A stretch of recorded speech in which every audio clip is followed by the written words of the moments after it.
আর যারা আল্লাহ পাকের মহাব্বতের বান্দাবান্দিরা আছে এরাও রমজানে প্রস্তুতি নিতেছে, তবে এদের ধরনটা ভিন্ন। এরা রমজানের আগেই নিজের কাজগুলো গুছাইতেছে, যাতে করে রমজান আসলে রমজানে ইবাদতে কোনো গাফলতি না হয়ে যায়, ইবাদতে কমতি না হয়ে যায়। এরকমভাবে তাতে প্রস্তুতি ব্যস্ততাগুলো কমায় নিতেছে। রমজান মাস উৎসবের মাস নয়, গুনাহ মিটানোর মাস হলো রমজান মাস। এই জন্য সাহাবায়ে কেরাম রমজানের প্রস্তুতি কেমন নিতেন? বলে রমজানের আগে যে ব্যবসা করতো ব্যবসা গুছাইয়ে নিতেন, যারা বিচার কার্য করতেন কার্যকলাপ গুছাইয়ে নিতেন, যাতে করে রমজানে ইবাদতে কোনো গাফলতি না হয়ে যায়। সকল ধর্মগুলোর সিয়াম সাধনা রূপরেখা বড় ভিন্ন। বলে কেমন রূপরেখা ভিন্ন? বলে আমাদের ধর্মে যারা রোজা রাখে দুনিয়াবি সকল কাজগুলো তারা করতে পারে, শুধু খাবার পানাহার স্ত্রী সম্ভোগ থেকে বিরত থাকলেই সারে। কিন্তু অন্যান্য ধর্মে যারা সিয়াম সাধনা পালন করে, এই সিয়াম সাধনা পালন করার সময়ে কোনো অন্য দুনিয়াবি কোনো কাজ করা যায় না। এ সময় শুধুমাত্র তাদের মন্ত্র আর এরকমভাবে তাদের মন্ত্রগুলো জপতে হয়, দুনিয়ার কোনো কাজে তারা লিপ্ত হতে পারে না। আসমানি আর মানব রচিত সিয়াম সাধনা পার্থক্য হলো ওই। আসি এবার আল্লাহ পাক রব্বুল আলামিন কেন আমাদের উপর সিয়াম সাধনা ফরজ করেন? আল্লাহ বলেন, কুতিবা আলাইকুমুস সিয়াম কামা কুতিবা আলাল্লাযীনা মিন ক্বাবলিকুম। বলে তোমাদের উপর সিয়াম সাধনাকে ফরজ করা হয়েছে, রোজাকে ফরজ করা হয়েছে যেমনটি তোমাদের পূর্ববর্তীদের উপর করা হয়েছিল। মেক্সিকোর আদিবাসী ধর্ম, এ ধর্মের দর্শন হলো কেউ যদি এরকমভাবে ধর্মের দিক দিয়ে দেবতা হতে চায়, পণ্ডিত হতে চায়, পাদ্রী হতে চায়, তার জন্য বিশাল বড় ত্যাগ স্বীকার করতে হয়। বলে কেমন সিয়াম সাধনা পালন করতে হয়? বলে তা আবার জিহ্বার গোড়ালি ছিদ্র করে জিহ্বার ভিতর শলা ঢুকিয়ে দেওয়া হয়, যাতে বাহির থেকে মুখটা বন্ধ হয়ে যায়, আনুষ্ঠানিকভাবে খাবার বন্ধ, পানাহার বন্ধ। 160 দিন যদি কোনো ব্যক্তি এভাবে থাকতে পারে, মেক্সিকোর আদিবাসী ধর্মের দর্শন অনুযায়ী বলে এই ব্যক্তি হয়ে যাবে ধর্মের গুরু, ধর্মের দিক দিয়ে পণ্ডিত হয়ে যায়, দেবতা হয়ে যায়। তো রমজান মাস আসন্ন উপলক্ষে, আসতেছে রমজান উপলক্ষে এক একজনের অধীর আগ্রহ, অনেক আগে থেকে নিয়ে এই রমজানকে স্বাগতম জানানোর জন্য অপেক্ষা করতেছে মুসলমানরা। এটাই স্বাভাবিক, কারণ যে জিনিস যত বড় হয় সেটাকে স্বাগতম তত আগে থেকে জানানো হয়, সেটার কদর খুব বেশিই হয়। এরকমভাবে রমজান যেহেতু গুরুত্বপূর্ণ একটা মাস, ফজিলতপূর্ণ একটা মাস, এই জন্য রমজানকে আগে থেকেই মানুষ স্বাগতম জানানোর জন্য চেষ্টা করবে, আগ্রহ নিয়ে থাকবে, এটাই স্বাভাবিক। যারা রাজনৈতিক দলের নেতা আছে, ইসলামী রাজনীতি যারা করে, তারা মাহে রমজানকে উদ্দেশ্য করে এরকমভাবে বিভিন্ন স্বাগতম, খুশ আমোদের, মাহে রমজান, আহলান সাহালান রমাদান, এরকমভাবে বিভিন্ন ব্যানার তৈরি করে এবং মিছিল দেয়, দিয়ে আত্মতৃপ্তি লাভ করে। আর যারা ব্যবসায়িক আছে তারা এখন থেকেই আরও আগে থেকে মাল গুদামজাত করতেছে, কারণ রমজান আসলে বেশি বেশি লাভ করবে। যারা ভোক্তা পর্যায়ের ব্যবসায়ী আছে তারা খাবার, রকমারি আইটেমের খাবার রেডি করতেছে, যেগুলো খাবার রমজানে বিক্রির মাধ্যমে মোটা অঙ্কের লাভ, মুনাফা অর্জন করতে পারে। আর যারা আল্লাহ পাকের মহাব্বতের বান্দাবান্দিরা আছে এরাও রমজানে প্রস্তুতি নিতেছে, তবে এদের ধরনটা ভিন্ন। এরা রমজানের আগেই নিজের কাজগুলো গুছাইতেছে, যাতে করে রমজান আসলে রমজানে ইবাদতে কোনো গাফলতি না হয়ে যায়, ইবাদতে কমতি না হয়ে যায়। এরকমভাবে তাতে প্রস্তুতি ব্যস্ততাগুলো কমায় নিতেছে। আল্লাহ, তো রমজান দেখা গেল কারো কাছে ইবাদতের মাস, আবার কারো কাছে রমজান এরকমভাবে উৎসবের মাস। অথচ রসুল বলছেন ওয়া ইন্নামা সুমিয়া রমাদান লিআন্নাহু ইয়ারমিজুজ যুনুব। বলে রমজানকে রমজান করে নাম এই জন্যই রাখা হয়েছে, বলে রমজানে যেহেতু বান্দার গুনাহ মিটাইয়ে দেওয়া হয়। রমজান মাস উৎসবের মাস নয়, গুনাহ মিটানোর মাস হলো রমজান মাস। এই জন্য সাহাবায়ে কেরাম রমজানের প্রস্তুতি কেমন নিতেন? বলে রমজানের আগে যে ব্যবসা করতো ব্যবসা গুছাইয়ে নিতেন, যারা বিচার কার্য করতেন কার্যকলাপ গুছাইয়ে নিতেন, যাতে করে রমজানে ইবাদতে কোনো গাফলতি না হয়ে যায়। রমজান মাস ইবাদতের মাস। তো আল্লাহ পাক রব্বুল আলামিন আমাদের মুমিন বান্দাদের কি জন্য ডাক দিয়া বলেন, ইয়া আইয়ুহাল্লাযীনা আমানু কুতিবা আলাইকুমুস সিয়াম, ইয়া আইয়ুহাল্লাযীনা আমানু কুতিবা আলাইকুমুস সিয়াম। আল্লাহ মুমিন বান্দা বান্দীদেরকে ডাক দেয়া বলে, এরে মুমিন বান্দা আর বান্দি, কুতিবা আলাইকুমুস সিয়াম আই ফরিজা আলাইকুমুস সিয়াম, তোমাদের উপরে রোজাকে ফরজ করা হয়েছে, রোজাকে ফরজ করা হয়েছে, সিয়াম সাধনাকে ফরজ করা হয়েছে। কামা কুতিবা আলাল্লাযীনা মিন ক্বাবলিকুম, যেমনটি তোমাদের পূর্ববর্তী লোকদের উপর করা হয়েছিল। আল্লাহ এই অংশ বলার মাধ্যমে মুসলমান মুমিনদেরকে বোঝাইতে চায়, মুসলমান যেন ঘাবড়ায় না যায়, মুমিন যেন ঘাবড়ায় না যায়। এক্ষেত্রে যেন মুমিন না মনে করে পূর্ববর্তী উম্মতের জন্য রোজা ফরজ করেন নাই, বিধান ছিল না, আল্লাহ নতুন একটা বিধান আমাদের উপর চাপাই দিতেছে। এ কথা মনে করে মুমিন যেন ফেরেশান না হয়ে যায়। আল্লাহ জানাই দিল, রে মুমিন, পূর্ববর্তী উম্মতের উপরও সিয়াম সাধনা ছিল, শুধুমাত্র কেবলমাত্র তোমার উপরেই আল্লাহ ফরজ করে নাই। সাইয়্যিদুনা আদম আলাইহিস সালাতু ওয়াস সালাম থেকে শুরু করে আমাদের পয়গম্বর আমাদের পয়গম্বর আগ পর্যন্ত যত নবী এসেছে, সকল নবীর বিধানের ভিতরে সকল নবীদের সময় রোজা ছিল। যেমন সাইয়্যিদুনা আদম আলাইহিস সালাতু ওয়াস সালামের রোজা ছিল প্রত্যেক চন্দ্র মাসে 14, 15, 16 তারিখে উনি রোজা রাখতেন, ওনার উম্মতরাও রোজা রাখত। এরকমভাবে সাইয়্যিদুনা নূহ আলাইহিস সালাতু ওয়াস সালাম শাওয়াল মাস এবং জিলহজ মাস ব্যতীত পুরা বছরে উনি রোজা রাখতেন, ওনার উম্মতরাও রোজা রাখতেন। সাইয়্যিদুনা দাউদ আলাইহিস সালাতু ওয়াস সালাম একদিন রোজা রাখতেন, আবার একদিন রাখতেন না, একদিন পর একদিন, একদিন পর একদিন সাইয়্যিদুনা দাউদ আলাইহিস সালাতু ওয়াস সালাম এরকমভাবে রোজা রাখতেন। শুধু তাই না, বলে সাইয়্যিদুনা আদম থেকে নিয়ে আমাদের নবীর আগ পর্যন্ত যত নবী আসছেন, আসমানি যত ধর্ম আছে সকল ধর্মে রোজার বিধান ছিল। এই জন্য আল্লাহ বুঝাইতে চায় যে মানুষ ঘাবড়ায় যেও না, শুধুমাত্র উম্মতে মুহাম্মাদের উপর রোজাকে আমি আল্লাহ ফরজ করিনি, সিয়াম সাধনাকে ফরজ করিনি। পূর্ববর্তী যত আসমানি ধর্ম ছিল সকল ধর্মেই আমি সিয়াম সাধনাকে ফরজ করেছি, তোমাদের উপরও সিয়াম সাধনাকে ফরজ করা হলো। বলে শুধু তাই না, আসমানি ধর্মগুলো নয়, আসমানি ধর্ম ছাড়াও আল্লাহর মনোনীত ধর্ম ছাড়াও মানব রচিত যেই সমস্ত ধর্মগুলো ছিল, এই ধর্মগুলোর ভিতরেও সিয়াম সাধনা, খানা পানাহার ত্যাগ করার ইতিহাস আর অস্তিত্ব খুঁজে পাওয়া যায়। শুধুমাত্র কেবলমাত্র একটা ধর্ম পৃথিবীর ভিতরে আছে, যেই ধর্মের নাম হলো জরাতুষ্ট্র ধর্ম। একটা ধর্মে শুধুমাত্র সিয়াম সাধনাকে তারা অবৈধ মনে করে। এই ধর্মের দর্শন হলো মানুষ কষ্ট করে পশু পাখি লালন পালন করে, মানুষ কষ্ট করে চাষাবাদ করে, কষ্টে অর্জিত চাষাবাদ থেকে কষ্টে অর্জিত এরকমভাবে ছাগল বা পশু পাখি লালন পালন করা হয়ে থাকে। কেন মানুষ নিজের অর্জিত ফসল আসল থেকে কেন মানুষ খাবে না, বিরত থাকবে? এটা হইতে পারে না। এই ধর্মের দর্শন অনুযায়ী শুধুমাত্র সিয়াম সাধনাকে তারা বৈধ মনে করে না। এরকমভাবে মেক্সিকোর আদিবাসী ধর্ম, এ ধর্মের দর্শন হলো কেউ যদি এরকমভাবে ধর্মের দিক দিয়ে দেবতা হতে চায়, পণ্ডিত হতে চায়, পাদ্রী হতে চায়, তার জন্য বিশাল বড় ত্যাগ স্বীকার করতে হয়। বলে কেমন সিয়াম সাধনা পালন করতে হয়? বলে তা আবার জিহ্বার গোড়ালি ছিদ্র করে জিহ্বার ভিতর শলা ঢুকিয়ে দেওয়া হয়, যাতে বাহির থেকে মুখটা বন্ধ হয়ে যায়, আনুষ্ঠানিকভাবে খাবার বন্ধ, পানাহার বন্ধ।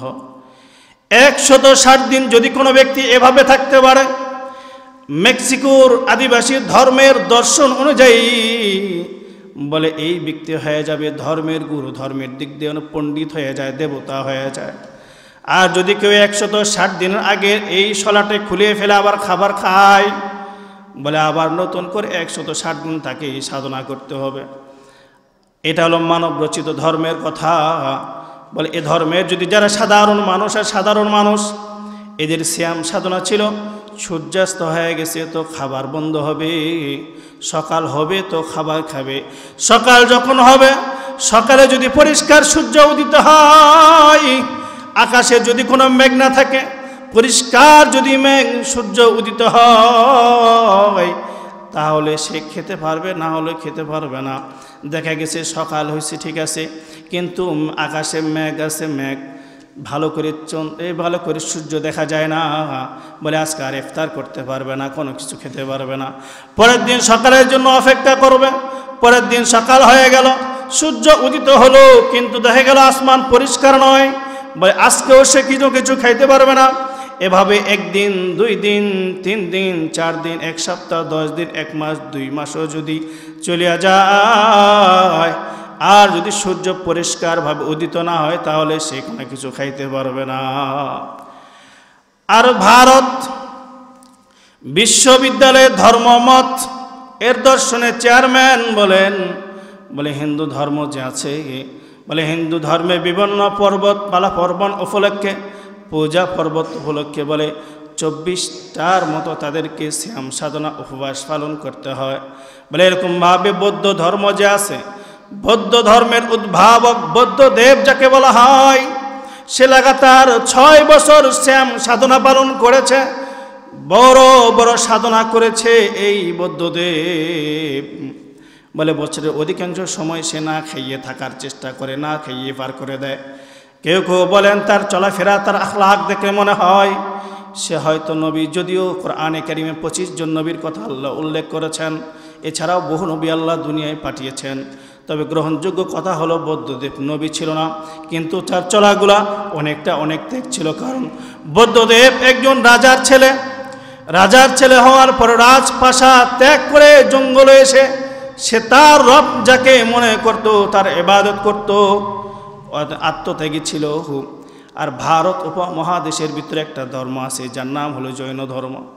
জৈন ধর্মের দর্শন হলো, কেউ যদি ধর্মের দিক থেকে অনেক বড় হতে চায়, তাহলে সে যেন শ্যাম সাধনা পালন করতে করতে মৃত্যুবরণ করে।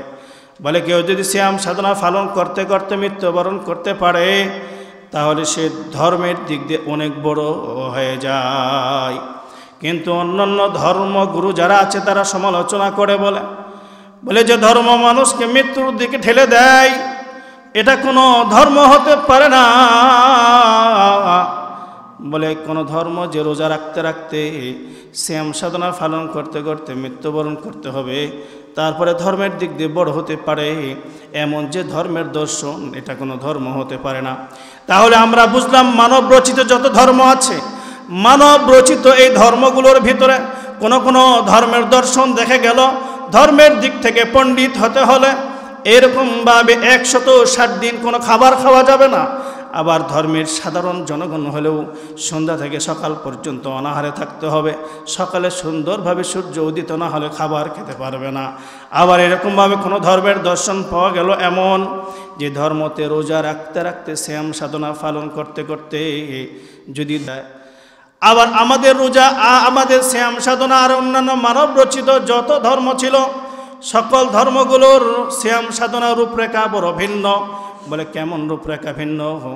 বলে আমাদের ধর্মে যারা রোজা রাখে দুনিয়াবি সকল কাজগুলো তারা করতে পারে, শুধু খাবার পানাহার স্ত্রী সম্ভোগ থেকে বিরত থাকলেই সারে। কিন্তু অন্যান্য ধর্মে যারা শ্যাম সাধনা পালন করে, এই শ্যাম সাধনা পালন করার সময়ে কোনো অন্য দুনিয়াবি কোনো কাজ করা যায় না। এ সময় শুধুমাত্র তাদের মন্ত্র আর এরকমভাবে তাদের মন্ত্রগুলো জপতে হয়, দুনিয়ার কোনো কাজে তারা লিপ্ত হতে পারে না। আসমানি আর মানব রচিত শ্যাম সাধনা পার্থক্য হলো ওই। আসি এবার আল্লাহ পাক রব্বুল আলামিন কেন আমাদের উপর শ্যাম সাধনা ফরজ করেন। আল্লাহ বলেন, কুতিবা আলাইকুমুস সিয়াম কামা কুতিবা আলাল্লাযীনা মিন ক্বাবলিকুম। বলে তোমাদের উপর শ্যাম সাধনাকে ফরজ করা হয়েছে, রোজাকে ফরজ করা হয়েছে যেমনটি তোমাদের পূর্ববর্তীদের উপর করা হয়েছিল। বলে কেন? আল্লাহ কি মানুষকে না খাইয়ে রাখার জন্য করছে? আল্লাহ কি মানুষকে কষ্ট দেওয়ার জন্য? বলে না, আমরা তো শুধুমাত্র কেবলমাত্র সকাল থেকে নিয়ে সন্ধ্যা পর্যন্ত খাবার পানাহার স্ত্রী সম্ভোগ থেকে বিরত থাকি। বলে না, আল্লাহ পাক রব্বুল আলামিন আমাদেরকে মৌলিকভাবে 2টা জিনিস দিয়েছেন। একটা হলো আমাদের বডি আছে, আর একটা হলো আমাদের রূহ। রূহ আর বডি আমাদের যেমন আছে, গরু, ছাগল, মহিষ, ভেড়া, দুম্বা এগুলোরও আছে। কুকুর আল্লাহর নিকৃষ্টতম প্রাণী, তারও একটা বডি আছে, তারও একটা রূহ আছে। এদিক থেকে যদি কোনো মানুষের চলাফেরা, কথা, কর্ম, কাজকর্মগুলো যদি মানুষের মতো না হয়, আল্লাহ এবং আল্লাহর রসুলের বাতলানো পদ্ধতি অনুযায়ী না হয়, তাহলে মানুষটা বাহ্যিকভাবে হাইওয়ানাত আর জানোয়ারের সমপরিমাণ হয়ে যায়। আল্লাহ বলে বালহম আদল, বলে কখনো কখনো মানুষকে আল্লাহ সম্মানিত বানানোর পরেও মানুষের কথা কাজকর্ম যখন পশুর মতো হয়ে যায়, বলে উলাইকা কাল আনআম বালহুম আদল, বলে এরা কখনো চতুষ্পদ জন্তুর মতো হয়ে যায়। কারণ মানুষ আমাদেরকে আল্লাহ আকল দিছেন, কিন্তু অন্য অন্য হাইওয়ানাত জানোয়ারদেরকে আল্লাহ আকল দেয় নাই। আকল দেওয়ার পরেও মানুষ যখন সমজদার না হয়, না বোঝে হক আর না হক না বোঝে, জায়েজ না বোঝে, ন্যায় আর অন্যায় না বোঝে, তখন মানুষ চতুষ্পদ জন্তুর চাইতেও বড় নিকৃষ্ট হয়ে যায়। আল্লাহ চায় যেমন মাখলুকাতগুলো আশরাফুল মাখলুকাত মানুষকে আমি আল্লাহ বানাইছি, শ্রেষ্ঠ মাখলুকাত যেগুলো যেন পশু বা পশুর সম পর্যায়ে না হয়ে যায়। এই জন্য রমাদান মুবারকের এক মাস বান্দাকে প্রশিক্ষণ দিয়া বান্দার কলবটাকে আল্লাহ কলবের ভিতর থেকে পশুত্বকে দূর করায়া আল্লাহ বান্দার আত্মাটাকে পরিশুদ্ধ করতে চাই। এই জন্য আল্লাহ বলে রোজাকে ফরজ করেছি কষ্ট দেওয়ার জন্য নয়। বলে কেন করেছি? আল্লাহ নিজেই বলেন লাআল্লাকুম তাত্তাকুন, বলে যাতে করে তোমরা তাকওয়াওয়ালা হয়ে যাও। তাকওয়ার অর্থ কি? বলে যাতে করে তোমাদের কলবের ভিতরে, দিলের ভিতরে আল্লাহ পাকের ভয় ঢুকে যায়। রমজান মাসে যেমন একজন মুসলমান নারী আর পুরুষ রোজা অবস্থায় পিপাসা লাগছে, খাবার চাহিদা আসছে, অনেক গোপন পরিবেশ থাকে, যেই কানের ভিতর থেকে পানি পান করলে মাও জানবে না, বাবাও জানবে না, কারও জানার ক্ষমতা নাই। কিন্তু রমজানে বান্দার দিলের ভিতরে এত ভয়, পিপাসায় কলিজাটা ফেটে যায় অবস্থা, তার দিলে আল্লাহর এত মহাব্বত আর ভালোবাসা, বলে সে পানি পান করে না, রমজান মাসে রোজা রাখছে, ক্ষুধা রাখছে, এমন পরিবেশে আছে, সে যদি গোপনে খাবার খায় কেউ জানবে না, কিন্তু তার দিলের ভিতরে এত ভয়, বলে সে রোজা অবস্থায় কোনো কিছু খায় না। আল্লাহ চায় ঠিক এইরকম ভাবে স্বামী আর স্ত্রী একই সঙ্গে শুয়ে রয়েছে, রোজা অবস্থায় দিনের বেলা সহবাস করা হারাম, জানে রোজা ভেঙে যাবে, সুযোগ আছে, কেউ দেখবে না, তারপরেও যুবক স্ত্রীর সাথে মিলামেশা করে না, সহবাস করে না, রোজা ভেঙে যাবে, আল্লাহর বিধান লঙ্ঘন হবে। তাই বলে এই প্রশিক্ষণগুলো নেওয়ার পরে রমজান মাস যখন বিদায় নিয়ে চলে যাবে আর বান্দার দিলে যখন তাকওয়া অর্জন করে মুত্তাকি হয়ে যাবে, বান্দার অন্তরে যখন জান্নাতের আশা জাহান্নামের ভয় ঢুকিয়া যাবে, রমজানের পরেও বান্দার সামনে হারাম জিনিস আসলে বান্দা খাবে না, হারাম কথা বান্দা বলবে না, হারাম জিনিস বান্দার নজরে দেখবে না।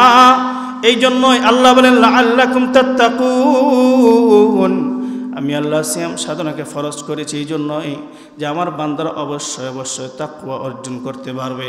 আর এই প্রশিক্ষণ নিয়ে দক্ষ অভিজ্ঞ প্রশিক্ষণপ্রাপ্ত যারা হয়ে যাবে, এমন দিল যখন তৈরি হয়ে যাবে, বলে তখন গুনার পরিবেশ থাকলেও তার পক্ষে গুনাহ করা সম্ভবপর হবে না, গুনাহ করতে মন চাবে না। পৃথিবীর ভিতরে যত মুসলিম বাদশা ছিল, তার মধ্যে একজন মুসলিম বাদশা যার নাম বাদশা হারুনুর রশিদ। এই বাদশা হারুনুর রশিদ কিতাবের ভিতরে আছে উনি দিনে 200 দিন রাত মিলা 200 রাকাতের বেশি উনি এরকম নফল নামাজ আদায় করত, এবং উনি এরকমভাবে মাঝে মধ্যে ওলামায়ে কেরামকে দাওয়াত দিয়ে খাওয়াইতো। অত্যন্ত পরহেজগার এবং মুত্তাকি একটা বাদশা ছিল। একদিন বাদশা ও এলাকার ভিতরে বড় বড় আলেমদেরকে ডাকলেন, ডেকে খাওয়াইলেন। খাওয়ানোর পরে বাদশা ওলামায়ে কেরামকে সামনে বসা জিজ্ঞাসা করে, এরে ওলামায়ে কেরাম, আমি আপনাদেরকে দাওয়াত দিয়ে আসছি, খাওয়াইছি, একটা কথা আমার জানতে বড় মনে চাই, সেটা হলো আমি বাদশা হারুন রশিদ জান্নাতি না জাহান্নামী? কথাটি শোনার সঙ্গে সঙ্গে সমস্ত ওলামায়ে কেরাম ঘাবড়ায় গেলেন, হতবাক হয়ে গেলেন। বাদশাকে ডাক দিয়ে বলেন, বাদশা কে জান্নাতি কে জাহান্নামী এটা তো আমাদের পক্ষে বলা সম্ভব নয়। আমরা বলতে পারি নামাজ পড়ো জান্নাতের কাজ, রোজা রাখো জান্নাতের কাজ, হজ করা জান্নাতের কাজ, দান করা জান্নাতের কাজ। আমরা বলি নেক কাজ জান্নাতের কাজ, এটা বলতে পারি। আর গুনার কাজ জাহান্নামের কাজ, নিছককে জান্নাতে গিয়ে জাহান্নামে, এটা তো আমাদের বলা সম্ভব নয়। বাচ্চা হারুন রশিদের ভিতর পেরেশানি আরম্ভ হয়ে গেল, চেহারাটা মলিন হয়ে গেল। বাচ্চা হারুন রশিদ বলে আমার জানতেই হবে আমি জান্নাতি না জাহান্নামী, কারণ আমার গুনার কারণে যদি আমার জাহান্নাম হয়ে যায়, কিভাবে আমি জাহান্নামের আযাব সহ্য করব। ওলামায়ে কেরামরাও চিন্তিত হয়ে গেল, এটা তো বলা সম্ভব নয়। ওলামায়ে কেরাম বিদায় নেবে এই মুহূর্তের ভিতরে 9 বছরের একজন বালক দাঁড়ায় গেলেন, গিয়ে বললেন, ওগো বাদশা মহোদয়, আমি বলে দিব আপনি জান্নাতি না জাহান্নামী। কথাটা শোনার সঙ্গে সঙ্গে ওলামায়ে কেরাম আশ্চর্যান্বিত হয়ে গেল। আমরা এত বড় এতগুলো আলেম হয়ে পারলাম না বাদশা জান্নাতি না জাহান্নামী কথা বলতে। 9 বছরের বালকটি বলিয়া দিবে বাদশা জান্নাতি না জাহান্নামী, এটা কিভাবে সম্ভব? এবার বালকটি ডাক দেয়া বলে, বাদশা মহোদয়, আপনি কি জানতে চান আপনি জান্নাতি না জাহান্নামী? বলে, হ্যাঁ অবশ্যই আমি জানতে চাই আমি জান্নাতি না জাহান্নামী। এবার 9 বছরের বালকটি ডাক দেয়া বলে, বাদশা, যে প্রশ্ন করে সে ছোট আর যে উত্তর দেয় সে বড়। আপনি যদি জানতে চান রাজ সিংহাসনে বসে আপনার প্রশ্নের উত্তর আপনি দিতে পারবেন না, আপনি আসুন আমার এই স্থানে বসুন আর আমাকে রাজ সিংহাসনে বসার সুযোগ করে দিন। বাদশা বলে, এরে উজির নাজিরা, যাও বালকটিকে নিয়ে আসা আমার জায়গায় বসাও, আর আমার জন্য জায়গা রেডি করো, আমি সাধারণ মানুষের কাছে বসবো। তবু আমার জানতে হবে আমি জান্নাতি না জাহান্নামী। এবার বালকটি বাদশার রাজ সিংহাসনে বসলেন। বসার পরে এবার বললেন, বাদশা মহোদয়, আমি আপনাকে এবার জিজ্ঞেস করি, বলেন আপনি কি বিষয়ে জানতে চান? বাদশা বলে, আমি জানতে চাই আমি জান্নাতি না জাহান্নামী। এবার বালক প্রশ্ন করে, বাদশা, আপনার জীবনে কি এমন কোনো মুহূর্ত অতিবাহিত হয়েছে যেই সময়ের ভিতরে আপনার গুনাহ করার সুযোগ ছিল? গুনাহ করার সুযোগ ছিল, আপনি মন চাইলে গুনাহ করতে পারতেন, গুনায় লিপ্ত হতে পারতেন, কেউ আপনার গুনার খবর জানতো না, অথবা এই গুনার কারণে আপনার কোনো সমস্যা হইতো না। তবে এত সুযোগ পাওয়ার পরও আপনি গুনাহ করেন নাই, অন্যায় করেন নাই। আপনার জীবনে কি এমন কোনো সময় অতিবাহিত হয়েছে? বাদশা হারুন রশিদ ডাক দেয়া বলে, বালক শোনো, আমার জীবনে বহুত সময় এমন অতিবাহিত হয়েছে যেই সময়ে গুনাহ করার মতো পরিবেশ ছিল। আমি গুনাহ করলে দুনিয়ার কোনো মানুষ জানতো না, আর আমি এই গুনাহ অন্যায় করলে কোনো আমার ক্ষতি হতো না। বহুতবার আমি সুযোগ পেয়েছি, পেয়েও আল্লাহর ভয় আমার দিলের ভিতরে এসে গেছে। আমার দিলের ভিতরে আসছে এই মুহূর্তে যদি আমি গুনাহ করি দুনিয়ার কোনো মানুষ জানবে না, আমার কিছু হবে না। তবে আমার আল্লাহ যে আমার দিকে চাইয়া রয়েছে, জাহান্নামের ভয় আমার দিলের ভিতর জাগ্রত হয়ে যায়, যার কারণে গুনার পরিবেশ থাকলেও সুযোগ থাকলেও আমি করিনি। এবার বালকটি ডাক দেয়া বলে, বাদশা, আপনি জেনে নেন আপনি নিঃসন্দেহে জান্নাতি। কথাটা শোনার সঙ্গে সঙ্গে আলেম ওলামারা আশ্চর্যান্বিত হয়ে গেল। বালককে ডাক দেয়া বলল, বালক বলো, কিসের দলিলের ভিত্তিতে তুমি বাচ্চাকে জান্নাতি বললে? বালকটি ডাক দেয়া বলে, ওগো হযরত উলামায়ে কেরাম, আপনারা কি তেলাওয়াত করেন নাই? আল্লাহ কি বলছেন? وأما من خاف مقام ربه ونهى النفس عن الهوى فإن الجنة هي المأوى। বলে আপনারা কি ফরেন নাই? আল্লাহ বলছে যে আল্লাহর ভয় দিলে নিয়া গুনার সুযোগ থাকে তবে গুনাহ করে না, অন্যায়ের সুযোগ আছে তবে গুনাহ করে না, নিঃসন্দেহে মানুষটা জান্নাতি। হর কে দারদ খৌফে হক দরদিল মদাম জান্নাতুল মাওয়া ওরাদে হদ মুকাম। এরকমভাবে আল্লাহর ভয় ঢুকতে ঢুকতে মানুষের দিলের ভিতরে যখন আল্লাহর ভয় বুদ্ধ মূল হয়ে যাবে, তখন মানুষের গুনার সুযোগ থাকবে, তবেও মানুষ গুনাহ করবে না। এই প্রশিক্ষণের জন্য আল্লাহ রমজান দিয়েছে। রমজানে প্রশিক্ষণ নিতে নিতে বান্দার এই অবস্থা হবে যে রমজান চলিয়া যাবে, তারপরও মানুষ গুনাহ থেকে বিরত থাকবে। এমনই যাদের অন্তরের ভিতরে আল্লাহর ভয় ঢুকিয়া গেছে, কবর আযাবের ভয়, জাহান্নামের ভয় ঢুকিয়া গেছে, এদের গুনার পরিবেশ থাকলেও এরা গুনাহ করে না। এদের সামনে হারাম টাকা নিয়ে আসলেও এরা কখনো গ্রহণ করে না। এক সেটেলমেন্টের অফিসারের কাছে কয়েকজন মানুষ মিলে অনেকগুলো টাকা নিয়ে গেছে। গিয়া বলে, স্যার আপনারা আমার এই টাকাটা নেন, নেই কাজটা আমার মতো করে কাগজপত্রগুলো বানায় দেন যাতে আমার এই সুবিধাগুলো হয়। সেটেলমেন্টের অফিসার বলে, বাবা শোনো, কত টাকা ঘুষ নিয়ে আসছো তুমি? বলে, আমার এই বিটকেসের ভিতরে 5 লক্ষ টাকা ঘুষ আছে, আপনি টাকাটা নেন আর কাজগুলো আমার মতো করে করিয়ে দেন। সেটেলমেন্টের ওই অফিসার বলে, বাবা শোনো, 5 লক্ষ কেন, 5 টাকাও ঘুষ খাওয়ার মতো ক্ষমতা আমার নাই। বলে, কারণ হলো আমার কাছে কবরের খবর আছে, আমি তোমার ঘুষ খাইতে পারবো না। মানুষগুলো আশ্চর্যান্বিত হয়ে বলে, যেই দেশের সরকারি কর্মকর্তা একটা সিগারেট পর্যন্ত ঘুষ খায়, আর আপনি ঘুষ চান নাই? আমরা 5 লক্ষ টাকা নিয়ে আসছি আপনার কাছে, শুধু কাগজগুলো আমাদের মতো করে একটু বানায়া দিবেন, আপনি ঘুষ নেবেন না। আপনার কাছে কবরের খবর আছে। কি এত বড় কবরের খবর আছে আপনার কাছে বলেন, যেই খবরের কারণে আমরা ঘুষ নিয়ে আসছি আপনি নেবেন না? ওই সেটেলমেন্টের অফিসার ডাক দেয়া বলে, বাবা শোনো, আজ থেকে গত কয়েকদিন আগে আমার ভাইরার ভাই ইন্তেকাল করছে, দুনিয়া থেকে বিদায় নিয়ে গেছে। আমি তার জানাজায় অংশগ্রহণ করলাম। জানাজা শেষে আমার ভাইরা তার ভাইকে কবরস্থ করার জন্য কবরস্থানে নামলেন। কবরে নামে নিজের ভাইকে কবরে রাখার পরে সব কাজ শেষ করে আমরা বাসায় ফিরে গেলাম। বাসায় ফিরে যাওয়ার পরে আমার ভাইরা পকেটের ভিতরে হাত দিয়া দেখে দামি একটা মোবাইল ছিল, মোবাইলটাও নাই। মোটা অঙ্কের টাকা একটা বান্ডিল ছিল, এটাও নাই।